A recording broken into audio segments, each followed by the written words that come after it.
So hello everyone and welcome back to our channel trade with us. So आज की इस video से हम अपने चैनल पर एक नई सीरीज स्टार्ट करने जा रहे हैं चार्ट पैटर्न्स के ऊपर, जिसमें कि हम आपको बेसिक से लेकर एडवांस लेवल तक सारी चार्ट पैटर्न्स बताएंगे जो कि आपको नॉर्मल यूजेस में देखने को मिलते हैं। Nifty, bank Nifty, forex, crypto, ये सब जितने भी सेक्टर्स है सब सारे जगह, और इनको कैसे ट्रेड करना है और इनसे कैसे प्रॉफिट निकालना है, ये सब भी आप सब कुछ डिस्कस करेंगे।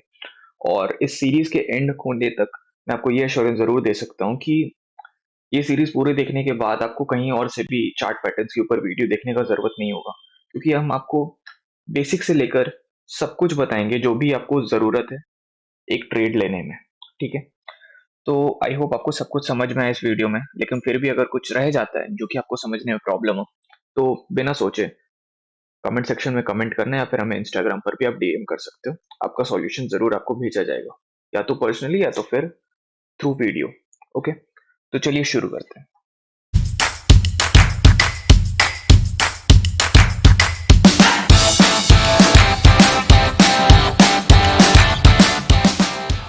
तो अब अगर हम पहले ये समझे कि चार्ट पैटर्न्स होते क्या है और इसको कैसे यूज करना है, रादर देन कि सीधा कितने चार्ट पैटर्न्स होते हैं और क्या क्या होते हैं, तो हमारे लिए बेटर होगा। तो पहले हमें मेनली यही समझना है कि चार्ट पैटर्न्स होते क्या है और कितने, मतलब इनको यूज कैसे करना है हमें नॉर्मली, जब भी हमें ट्रेडिंग व्यू या जिस भी जगह पे आप चार्ट देखते हैं वहां पे आपको दिखे तो चार्ट पैटर्न्स क्या है, ये एक आपको प्राइस एक्शन का एक हिस्सा है। मींस की टेक्निकल एनालिसिस में भी चार्ट पैटर्न्स का वेटेज ऑलमोस्ट 20 to 25% रहता है। मतलब कि चार्ट पैटर्न्स आने के बाद आप अच्छा ट्रेड्स ले सकते हो। तो हम इस सीरीज में सारे ही चार्ट पैटर्न्स को पढ़ेंगे, समझेंगे, जो भी आपको यूजेस में देखने को मिलते हैं, नॉर्मली देखने को मिलते हैं, जैसे कि डब्ल्यू पैटर्न हो गया, एम पैटर्न हो गया, ट्राइंगल जो कि हम आज की वीडियो में समझेंगे, हेड एंड शोल्डर, और भी ऐसे काफी पैटर्न्स है, वेज पैटर्न, फ्लैग पैटर्न। हम सब कुछ डिटेल में बिल्कुल समझेंगे और पढ़ेंगे। तो इस वीडियो में तो हम ट्राइंगल्स पर बात करेंगे, लेकिन नॉर्मली कोई भी चार्ट पैटर्न्स होते हैं, ये होते क्या है कि जैसे अब मान लीजिए कि एक नॉर्मल बॉक्स पैटर्न है। तो नॉर्मल बॉक्स पैटर्न में क्या होता है कि आपका जो कैंडल्स है वो कुछ इसी रेंज में घूमते रहता है। ठीक है, मतलब समझिए कि अगर आपका यहाँ पे, जैसे यहाँ पे प्राइस है, तो वो प्राइस अभी मैं आपको नॉर्मल लाइन चार्ट दिखा रहा हूँ। आप वो समझ जाना कि कैंडल स्टिक, आई होप आपने वो सीरीज देखा होगा जिसमें हमने आपको कैंडल स्टिक्स के बारे में सब कुछ बताया है। तो मैं ये एज्यूम कर रहा हूँ कि आप सबको पता है कि कैंडल स्टिक्स क्या होता है, तो उतना बेसिक आपको आना चाहिए। ठीक है, तो आगे बढ़ते हैं। तो ये क्या होता है, ऐसे मान लीजिए प्राइस ऐसे ऐसे घूम रहा है इस रेंज में, कुछ इसको टच कर रहा है, इधर इधर आ रहा है, इधर आ रहा है, कुछ इस तरह से इस रेंज में प्राइस घूम रहा है। रेंज क्या है? रेंज है आपको, ये ऊपर का रेंज है और ये नीचे का रेंज है। ये क्या एक हुआ, ये इस प्राइस के लिए रेजिस्टेंस हुआ। रेजिस्टेंस और सपोर्ट क्या होता है ये आप समझ लीजिए। रेजिस्टेंस होता है वो जगह जहां से प्राइस जा जाकर वापस लौट रहा है। जैसे इस जगह पर अगर आप देखेंगे तो प्राइस यहां जाके वापस लौटा, फिर अगर आप इस जगह देखेंगे तो प्राइस वापस लौटा, इस जगह देखेंगे तो वही हुआ। तो प्राइस जहां पे भी हिट करके वापस लौटता है नीचे की तरफ, तो उसको हम लोग कहते हैं रेजिस्टेंस। और सपोर्ट क्या होता है, जैसे कि इस जगह पर अगर आप देखें तो यहां पर प्राइस हिट करके वापस ऊपर गया, यहां से ऊपर गया, यहां पर भी ऑलमोस्ट यहां तक आया और फिर ऊपर गया, यहां पर भी वही चीज हुआ और यहां पर भी वही चीज हुआ। तो ये जो जगह है ये क्या हो गया, सपोर्ट हो गया। ठीक है, ये हो गया सपोर्ट और ये हो गया रेजिस्टेंस। ठीक है, आई होप आपको समझ में आ गया होगा सपोर्ट और रेजिस्टेंस क्या होता है। ऐसे आपको प्रॉपर सपोर्ट रेजिस्टेंस पर भी एक वीडियो आगे जरूर मिलेगा। मैं ट्राई करूंगा कि इसी वीडियो के बाद आपको सपोर्ट रेजिस्टेंस का एक प्रॉपर वीडियो बता दूं, लेकिन बेसिक्स ये होता है सपोर्ट रेजिस्टेंस का, आपको आई होप समझ में आ गया हो। तो अब सपोर्ट रेजिस्टेंस बॉक्स पैटर्न में मेनली क्या होता है कि यही सपोर्ट रेजिस्टेंस के बीच प्राइस घूमता है। मैं बस आपको ये बता रहा हूँ कि चार्ट पैटर्न्स वर्क कैसे करते हैं। तो नॉर्मल सेटलमेंट्स क्या रहता है कि इस प्राइस, इस, ये मान लीजिए 100 रुपीज है, ये मतलब ये प्राइस 100 रुपीज का, जब ये प्राइस जो है जहां पे भी हिट करके वापस जा रहा है प्राइस, ये 100 है और ये 80 है। तो मतलब नॉर्मल मार्केट में सेंटिमेंट्स कैसा आ रहा है कि जब भी 80 पे सारे लोग बाई कर रहे हैं और 100 पे जैसे ही जा रहा है वहां पे लोग सेल कर रहे हैं। लेकिन इसी में क्या होता है, ब्रेक कैसे होता है कि अब मान लीजिए कि प्राइस यहां से यहां तक तो गया, लेकिन उसके बाद ये वापस नीचे नहीं गया, बल्कि यहां से ही ऊपर चल गया और रीटेस्ट करके वापस यहां से अपने अप मूव को ले गया और ट्रेंड बदल के अप ट्रेंड में चला गया।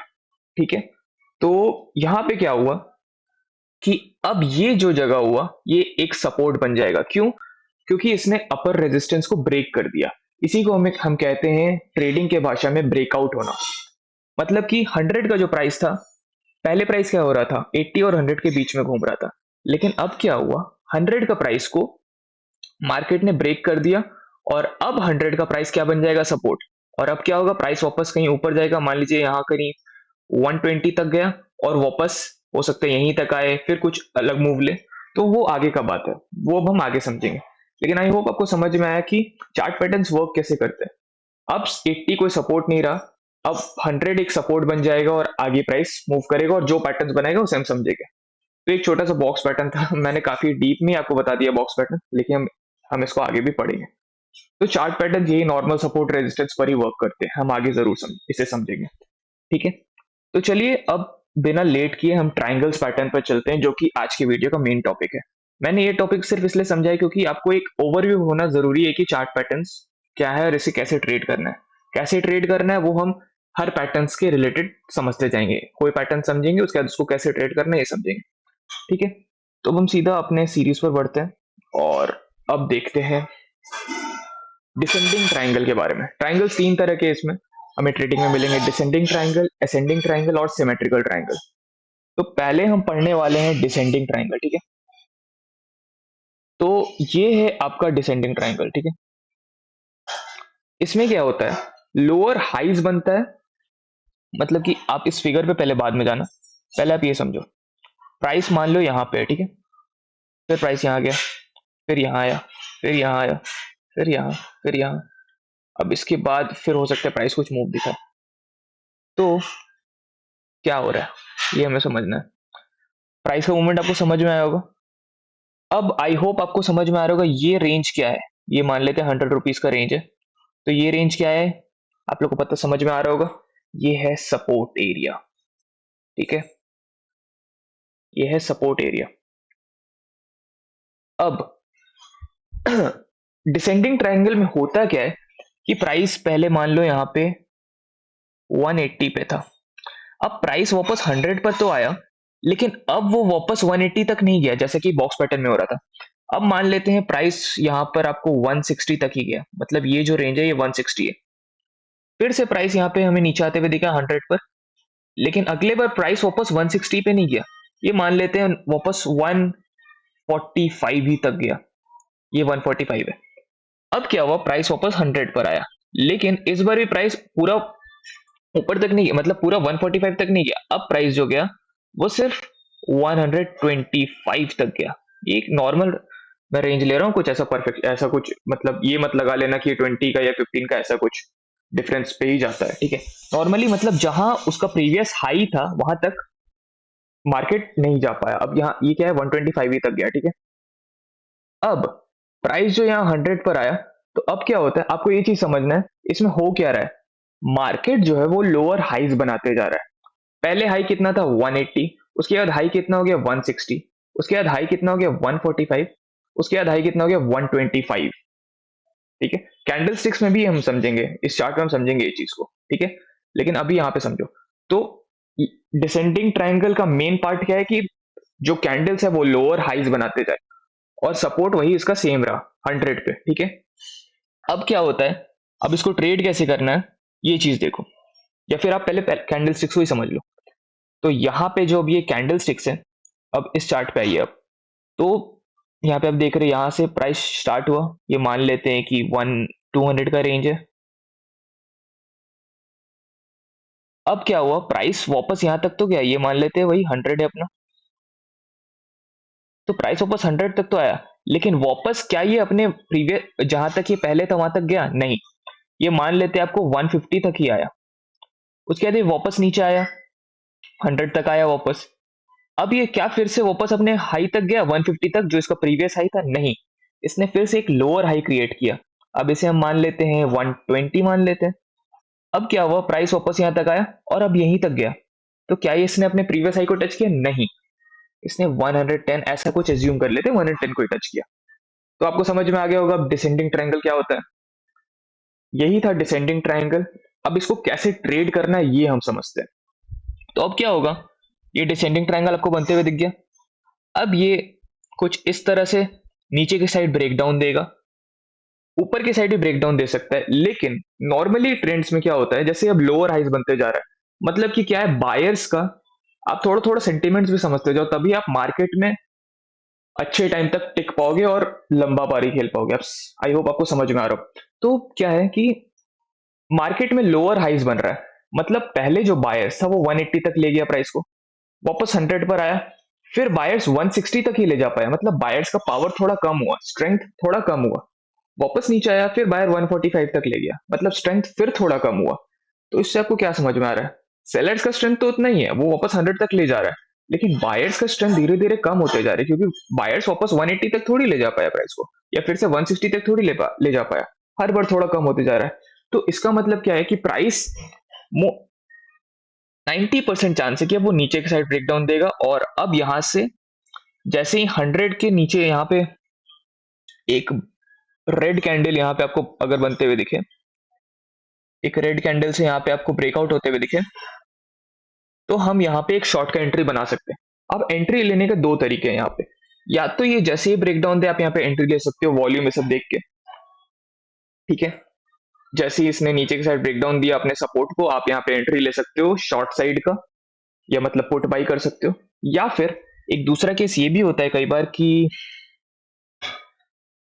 एक सेकेंड, एक दूसरा केस क्या होता है कि प्राइस यहां से एक बार नीचे जाए, वापस अपने सपोर्ट को रीटेस्ट करेगा, और यहां पर नीचे जाएगा। तो हम इस केस में एंट्री कैसे ले सकते हैं, मान लेते हैं प्राइस यहाँ पे 100 पे था, तो एक होता है एन ब्रेकआउट, तो हम उस चीज का फायदा उठा सकते हैं। पहला कैसे, दो तरह से एंट्री ले सकते हैं, या तो सीधा जैसे ही सपोर्ट को ब्रेक किया हम एंट्री ले लेंगे इसी जगह पर, या फिर दूसरे केस में हम वेट करेंगे जब ये वापस अपने पैटर्न सपोर्ट को रिटेस्ट करने आए, मतलब जो कि अब इसका रेजिस्टेंस बन गया ये जगह 100 प्राइस जो है।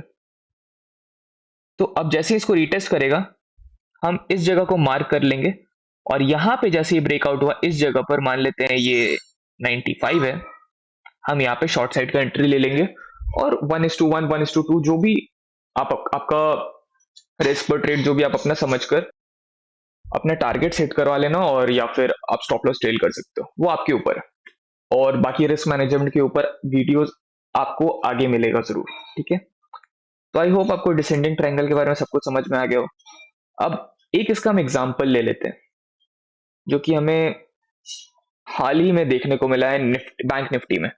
ये मेरे ख्याल से कब का है, नहीं हाल का नहीं है, ये मार्च का है, लेकिन ये 4 आवर टाइम फ्रेम का चार्ट है, यहाँ पे आपको दिख रहा होगा 4 आवर टाइम फ्रेम।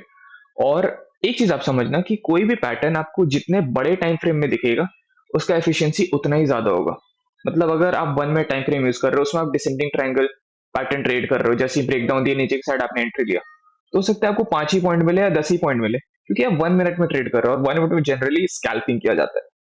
अब यहाँ आप देख सकते हो 4 आवर का टाइम फ्रेम है, 4 आवर के टाइम फ्रेम में यहाँ पर आप देख सकते हो डिसेंडिंग ट्रायंगल आपको बनते हुए दिख रहा है इस जगह पर, ये देखिए लोअर हाई, और यहाँ पे इसने ब्रेकडाउन दिया। यहाँ पर अगर हम एंट्री ले लेते पुट साइड का, फ्यूचर बाई कर लेते अगर, मतलब नीचे साइड का, तो आप देख सकते हो यहाँ से करीब 34,000 ही अगर मान ले, तो ये करीब करीब 30,000 तक गया है, मतलब ऑलमोस्ट 4,000 पॉइंट्स बैंक निफ्टी में। अब आई होप आपको समझ में आया, ये डिसेंडिंग ट्रायंगल बना, यहाँ से इसने ब्रेकडाउन दिया, और उसके बाद ये हल्का सा रिटेस्ट करने के लिए आया, फिर वापस अपना स्विंग लो बनाते हुए नीचे चला गया कुछ इस प्राइस तक। तो ये था एक एग्जांपल जो कि हमें बैंक निफ्टी में देखने को मिला डिसेंडिंग ट्रायंगल का। और बाकी अगर आपको, ये था डिसेंडिंग ट्रायंगल के बारे में, अगर आपको कुछ भी इसमें डाउट रह गया हो तो हमें जरूर कमेंट करना, या फिर आप हमें इंस्टाग्राम पर भी डीएम कर सकते हो, सारे लिंक्स आपको डिस्क्रिप्शन बॉक्स में मिल जाएंगे। तो अब क्योंकि मेरे ख्याल से वीडियो थोड़ा सा बड़ा हो गया है, तो क्योंकि हमने चार्ट पैटर्न्स के बारे में भी काफी कुछ समझा, तो ये वीडियो हम यहीं तक रखते हैं। हम नेक्स्ट वीडियो में असेंडिंग ट्रायंगल और सिमेट्रिकल ट्रायंगल के बारे में डील करेंगे और सब कुछ समझेंगे। आई होप आपको सब कुछ समझ में आया हो। मैंने अपनी साइड से पूरे कोशिश किया, लेकिन ऐसा नहीं है कि कुछ रह गया हो मेरे साइड से, ज़रूर कुछ रह सकता है। अगर आपको लगता है कि कुछ चीज़ रह गया है, तो ज़रूर हमें बताना। और बाकी जितना भी ज़रूरी है आपको ट्रेड करने के लिए, जो भी चीज़ का ज़रूरत है, वो मैंने आपको बता दिया है। फिर भी अगर आपको कुछ डाउट रह जाता है, फिर आपको कुछ शेयर करने का मन है या कुछ आपको अलग कुछ डाउट है मार्केट में, तो ज़रूर हमसे पूछना, हम आपका हेल्प ज़रूर करेंगे, ठीक है? तो this is it for this video. Thanks for watching. This is Yuvraj signing off.